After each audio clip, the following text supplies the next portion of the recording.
Welcome to day 30 of 30 days 30 unique business ideas series. Biogas plant కేవలం శక్తిని ఉత్పత్తి చేసే సాధనం మాత్రమే కాదని, ఇది మన వాతావరణాన్ని శుభ్రంగా ఉంచుతుందని మరియు గ్రామీణ ఆర్థిక వ్యవస్థకు కూడా మేలు చేస్తుందని మీకు తెలుసా? పూర్తి సమాచారం కోసం రీల్ చివరి వరకు చూడండి. 1. వ్యవసాయ వ్యర్థాలు, జంతువుల పేడ మరియు వంటగది వ్యర్థాలను ఉపయోగించి బయోగ్యాస్ ప్లాంట్ లో క్లీన్ ఎరువు ఉత్పత్తి అవుతోంది. ఇది వ్యర్థాల నిర్వహణకు ఒక స్మార్ట్ పరిష్కారం మాత్రమే కాదు, కాలుష్యాన్ని కూడా తగ్గిస్తోంది. 2. బయోగ్యాస్ ప్లాంట్ నుండి ఉత్పత్తి చేయబడిన స్లర్రీ అనేది సేంద్రియ ఎరువు.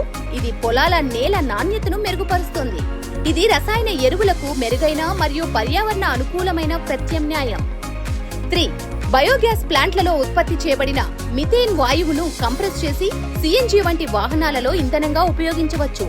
తద్వారా వాయు కాలుష్యాన్ని తగ్గించవచ్చు.